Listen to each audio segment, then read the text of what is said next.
2 BHK flat with 1110 SFT లో ₹1 కోటి మాత్రమే. బాచుపల్లి కెనడి గ్లోబల్ స్కూల్ కి 1 నిమిషం దూరంలో. నమస్తే, నేను Keshav. Welcome to Suman TV. Tirumala Tirupati laddu కల్తీ వ్యవహారం విషయంలో రాజుకున్న రాజకీయాలు ఇక సమసిపోయినట్టేనా? విపక్ష నేత జగన్మోహన్ రెడ్డి నేరుగా తిరుమల క్షేత్ర పర్యటనకు వెళతారని అందరూ భావించారు. అయితే చివరి నిమిషంలో ఆయన ఈ పర్యటనను రద్దు చేసుకున్నారు. ఎందుకు వెళ్ళడం లేదో క్లారిటీ ఇస్తూనే తమ ప్రభుత్వ హయాంలో జరిగినటువంటి అంశాలను వివరించారు. దానికి వెంటనే చంద్రబాబు నాయుడు గారు, ఆంధ్రప్రదేశ్ చీఫ్ మినిస్టర్ కూడా రియాక్ట్ అయ్యారు. వివిధ పార్టీలు కూడా తమ అభిప్రాయం తెలియజేసినాయి. దీంతో రాజకీయ దుమారం తగ్గి లడ్డూ కల్తీ వ్యవహారం పైన ఫోకస్ పెరుగుతుందా? ఈ అంశం పైన విశ్లేషణ చూద్దాం. మనతో పాటు పొలిటికల్ అనలిస్ట్ చంద్ర శ్రీనివాస్ గారు.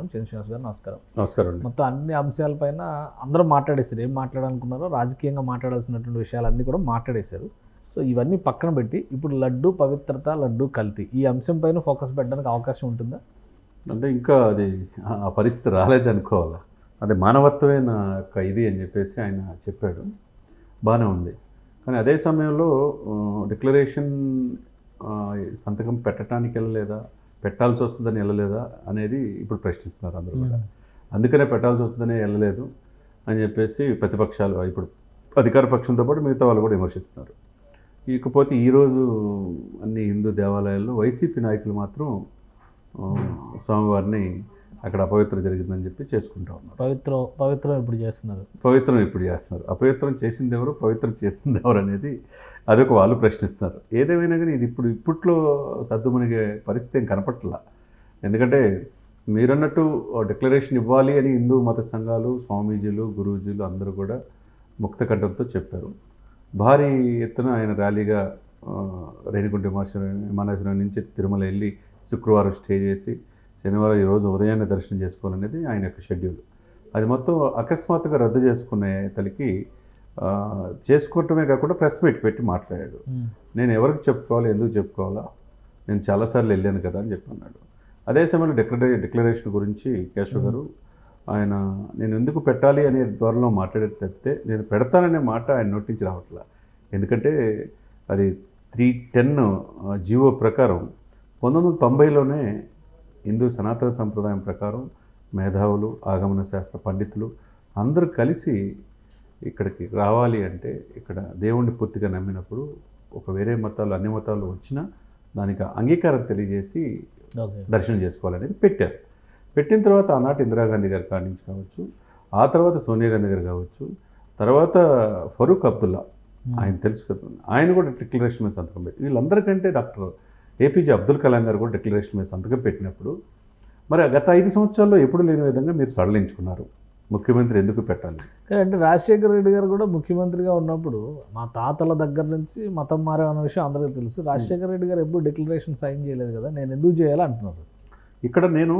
ఇక్కడైతే కంపారిజన్ ఈజ్, కేశవ్ గారు ఒకటే, comparison is most worst enemy in the world. Comparison ఇతరులతో ఎందుకు చేసుకోవటం? మీరు ఇప్పుడు ముఖ్యమంత్రి, రాజశేఖర రెడ్డి గారు ఏం చేశారనేది పక్కన పెట్టండి. వాళ్ళు ఆ రోజు డిక్లరేషన్ మీద సంతకం పెట్టినప్పుడు మీరు ఎందుకు పెట్టరు? వాళ్ళకంటే మీరేమన్నా ఎక్కువ అనేది ఇప్పుడు ప్రశ్నిస్తున్నారు. ఇక్కడ విమల గారు, ఆమె కూడా ఒక బుక్ రాసిందంటూ కూడా మేము 100 సంవత్సరాల నుంచి మాకు క్రిస్టియానిటీ తీసుకున్నామని చెప్పారు. వాళ్ళు వైఎస్ ఫ్యామిలీ. ఇంత చెప్తున్నప్పుడు నేను 4 గదుల్లో బైబిల్ చదువుకుంటాను, నేను ఎవరికి ఎక్స్ప్లెనేషన్ ఇవ్వాలని చెప్పంటున్నారు. మరి అక్కడ అపవిత్రం జరిగిందనే కదా అందరూ ఆరోపిస్తున్నప్పుడు డిక్లరేషన్ మీద సంతకం పెడితే ఏం పోయింది అనేది చాలామంది మేధావులు అంటున్నారు. సరే, ఇక్కడ ఏంటంటే దాని ఎమ్మటే చంద్రబాబు నాయుడు గారు కూడా ఎవరు నేను ఆపారు.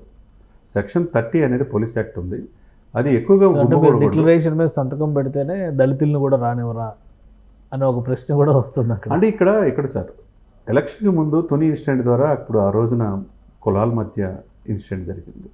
తర్వాత వచ్చిన తర్వాత కోనసీమ ఇన్సిడెంట్తో మతాల మధ్య ఎక్కువైపోయింది. ఇప్పుడు ఇది ఏం చేద్దాం అనుకుంటున్నారు అనేది అందరి యొక్క ఆలోచన. ఇప్పుడు ప్రతిదీ పాయింట్అవుట్ చేయడానికి ఇప్పుడు ఇంతమంది ఇది చేసినప్పుడు, నేను హిందూనే అన్నప్పుడు ఆ భావన ఉన్నప్పుడు డిక్లరేషన్ పెడితే ఏమైంది? అంతమంది పెట్టినప్పుడు ఇప్పుడు అదే కదా ఇప్పుడు అడుగుతుంది. ఏదేమైనా కానీ ఇప్పుడు ఆయన తర్వాత చంద్రబాబు నాయుడు గారు కూడా నేను ఎవరు ఆపలేదు, ఎవరు నోటీసులు ఇవ్వలేదు, నీకు వెల్కమ్ చెప్తా ఉన్నారు. సాక్షాత్ జగన్మోహన్ రెడ్డి గారికి నోటీసులు ఇచ్చారా లేదా నాయకులకి ఇచ్చారా? గుట్ట పట్టుకున్నాడు. అది జగన్మోహన్ రెడ్డి గారికి నోటీసులు ఇవ్వాలా? ఎందుకంటే మాజీ ముఖ్యమంత్రి, ఆయన హోదాకు తగ్గట్టు ప్రోటోకాల్ ప్రదర్శన ఉంటుంది. ఆయన ఎవరు కాదనింది, ఆయన ఎవరు ఆపలా. ఆయన దగ్గర ఉన్న నోటీసులు ఎవరి అంటే మిగతా నాయకులకి, ద్వితీయ శ్రేణి నాయకులకి ఎక్కడికక్కడ ఏంటంటే భారీ ఎత్తున ఒక 10,000 మందితో మీటింగ్ గ్యాదర్ చేసి తిరుమలలో సత్తా ఒక ప్రదర్శన చేయాలని వాళ్ళు అనుకున్నారు. అది రాజకీయ వేదిక కాదు కదా తిరుమల. ఓకే. ఆ పాయింట్ ఆఫ్ ఇప్పుడు క్యాన్సిల్ అయింది అందుక ఇప్పుడు నాయకులందరూ నిర్బంధిస్తున్నారు కాబట్టి జగన్మోహన్ రెడ్డి గారు ఒక్కలే వెళ్ళాల్సి వస్తుంది అనేటువంటి దీంతో క్యాన్సిల్ అయింది. ప్లస్ దాంతోపాటు డిక్లరేషన్ కూడా ఇవ్వాలి. ఈ 2 కారణాలు ఉండొచ్చు. ప్రథమ కారణం ఎక్కడికక్కడ వెళ్ళిన హౌస్ అరెస్టులు చేశారు. ఎందుకంటే అక్కడ ఆ పార్టీ ఈ పార్టీ గొడవలు అవుతాయి ఎంత శాంతియుతంగా చేసినా. ఈ సిచ్యువేషన్స్లో అక్కడ అన్యమత అక్కడ రాజకీయ పార్టీలే వేదిక కాకూడదు తిరుమల. మొదటి నుంచి చెప్తుంది, ఎవరు కూడా రాజకీయాల గురించి అక్కడ మాట్లాడకూడదు. కాకపోతే గత 5 సంవత్సరాలు రోజా గారు ప్రతిరోజు వారానికి 15 రోజులు దర్శనం చేసుకుని ఏమంటే రాజకీయాలే మాట్లాడుతూ ఉంటారు. అదే ఆ పవిత్రమైన ప్లేస్లో అలా మాట్లాడకూడదు. ఇప్పుడు అది దాన్ని ఏ విధంగా ఇదవుద్దో, ఎక్కడ లేని గొడవలు అవుతాయని చెప్పి దేశవ్యాప్త చర్చనీయాంశం, ఇంటెలిజెన్స్ వర్గాల రిపోర్ట్ కావచ్చు, దాడులు జరగవచ్చు, ఇవన్నీ మల్టిపుల్ రీజన్స్ వల్ల. ఒకటి, వాళ్ళ నాయకులు వాళ్ళ క్యాడర్ మొత్తం సెక్షన్ 30 అమల్లో ఉంది, మీరు గుంపు కూడకూడదు, మీరు రాకూడదని అవసరం ఆ పాయింట్ ఆఫ్ వ్యూ. రెండో పాయింట్లో డిక్లరేషన్ మీద సంతకం పెట్టాల్సిందే అనే భావన. ఈ 2 ఆలోచనతో ఆయన నిన్న అకస్మాత్తుగా రద్దు చేసుకున్నాడని మనం అనుకోవాలి. రైట్. అంటే ఈ రద్దు తర్వాత తిరుమలకి సంబంధించినటువంటి వివాదాలన్నీ ఒక పక్కకు వస్తాయని అనుకోవచ్చా, లేదా ఇప్పుడు ఆల్రెడీ ఆలయాల్లో ప్రక్షాళనలు, పవిత్రోత్సవాలు ఇవన్నీ చేస్తున్నారు కాబట్టి కంటిన్యూ అవుతుంది ఆ ఇష్యూ? సార్, ఇక్కడ ప్రక్షాళన ఈ రోజుతో అయిపోయిందండి. ప్రతిరోజు ఏం చేయట్లేదు. మళ్ళీ రేపు పవన్ కళ్యాణ్ గారు వెళ్తారు కదా, ఇవాళ సాయంత్రం సుప్రీంకోర్టు చీఫ్ జస్టిస్, ఇంకొక జస్టిస్ కూడా వెళ్తున్నారు. సో తిరుమల చుట్టూనే మళ్ళీ కంటిన్యూ అయ్యే అవకాశం. మీరే ఫస్ట్ క్వశ్చన్ మీరు అడిగారు, ఇది ఇంతటితో అయిపోయిందా అని చెప్పేసి. మీరే ఇప్పుడు చివరి క్వశ్చన్ కూడా మీరు అడుగుతున్నారు. వరుసగా వెళ్ళే పరిస్థితి. ఇది ఎక్కడో చోట పులి స్టాప్ పడాలి అంటే డెఫినెట్గా సమర్థవంతమైన వ్యక్తి చైర్మన్గా రావాలి, బోర్డు మెంబర్స్ హిందూ సనాతన సంప్రదాయాన్ని గౌరవించే వాళ్ళు రావాల్సిందే. ఇంకోటి రెండోది, సుప్రీంకోర్టు కూడా ఎంటర్ అవుతుంది కాబట్టి ఈ కోర్టు పరిధిలో చాలా సున్నితమైన అంశం అనమాట. ఇప్పుడు కులాల మధ్య, మతాల మధ్య ఆ స్టేజ్ కాదు. మనం ఏ కులం ఏ మతం మనం కూడా యూనివర్సిటీలు వెళ్ళేదాకా, చదువుకునేదాకా, బయట ప్రపంచం వచ్చేదాకా తెలియదు. కానీ ఈ సిచ్యువేషన్స్లో ఇది ఎప్పుడు లేని విధంగా, ఇది 145 కోట్ల జనాభా ఉన్న భారతదేశంలో ఈ పంచాయతీ ఏంది, ఈ ప్రాబ్లం ఏంటి అనేది అందరికీ వస్తున్న సమస్య. ఇది ఎక్కడో చోట పులి స్టాప్ పడాలని అందరూ కోరుకుంటారు. కాబట్టి దీనికి ఎక్కడో చోట బీజం పడాలి. ఇప్పుడు ఈరోజు మీరు అన్నట్టు ఈ రోజుతో వైసీపీ వాళ్ళు గుడుల్లో చేస్తున్నారు పూజలు. రేపు ఆయన షెడ్యూల్ ప్రకారం ముందుగా విడుదల చేసే షెడ్యూల్లో 1వ తారీఖు మార్నింగ్ ఆయన అలిపిరిన కాలి మార్గాన్ని వెళ్ళి నైట్ అక్కడ స్టే చేసి 2వ తారీఖు ఆయన దర్శనం చేసుకుని 11 అదే పూర్తి చేసుకుంటాడు. ఆయన ఇది చేసుకున్నాడు కాబట్టి, ఆయన మాల వెంకటేశ్వర స్వామి ఇదిలోనే ఉన్నాడు, పశ్చాత్తాప దీక్ష కాబట్టి అది విరమించుకుంటున్నాడు 2వ తారీఖు. అది 3వ తారీఖు వారాహి సభ పెట్టుకోవాలనుకున్నాడు. ప్రాయశ్చిత్త దీక్ష అందరి తరపున ఆయనే, హిందూ మతం తరపున, హిందూ సనాతన సంప్రదాయాల పట్ల 100 కోట్ల మంది భారతీయుల పట్ల ఆ బోర్డు ఏర్పాటు చేయాలని ఆయనే ఇది చేశాడు. ఆయన తప్పితే ఎవరు ముందుకు రాలేదు కదా. దానికోసం ఆయన వారాహి సభ ఉంటుంది. తర్వాత రోజు బ్రహ్మోత్సవాలు 4వ తారీఖు నుంచి ఉంటున్నాయి. చంద్రబాబు నాయుడు గారు కూడా పొట్టు వస్త్రాలు సమర్పించబోతున్నారు. ఇక ఏది చూసినా ఇప్పుడు రాబోయే వారం రోజులకు కూడా తిరుమలే కనపడుతుంది. ఏది మెయిన్ ఇది చూసుకుంటే ఇది సెంట్రల్ ఇష్యూ అయిపోయింది. ప్రతి సెంట్రల్ మీడియాలో కూడా ఇదే డిబేట్ జరుగుతుంది.